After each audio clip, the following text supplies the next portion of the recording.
எடுக்க வேண்டிய வழியை உனக்கு காட்டுவேன். உண்மையில் என் கண்ணை வைத்து உனக்கு ஆலோசனை சொல்லுவேன். சங்கீதம் 32:8.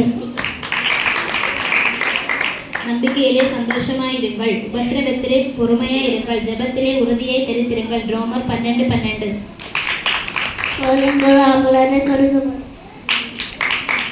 என் ஆத்மாவை கர்த்தரை ஸ்தோத்திரி, என் முழுமை பரிசுத்தத்தை ஸ்தோத்திரி. என் ஆத்மாவை கர்த்தரை ஸ்தோத்திரி.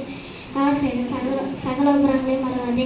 அவர் உன் அக்கிரமங்களெல்லாம் மன்னித்து நோய்களை குணமாக்கி உன் பிராணனை அழிவுக்கு விலக்கி மீட்டு உன்னை நன்மையினாலும் கிருபையினாலும் முடிசூட்டி நன்மையினால் உன் வாயை திருப்தியாக்குகிறார். கழுகுக்கு சமானமாய் உன் வயது வாழ வயது போல் ஆகிறது. வேறே தேவர்கள் உண்டாயிருக்க வேண்டும்.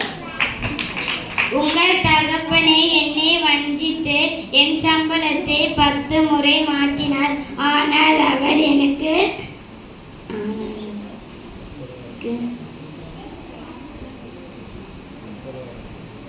தீங்கு செய்யவில்லை. தேவன் அவருக்கு இடம் கொடுக்கவில்லை.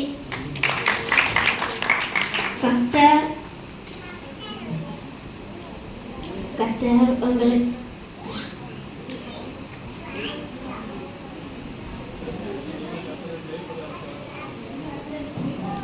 கர்த்தர் உங்களுக்காக உதவி பண்ணுவார். நீங்க சும்மா இருக்கீங்க.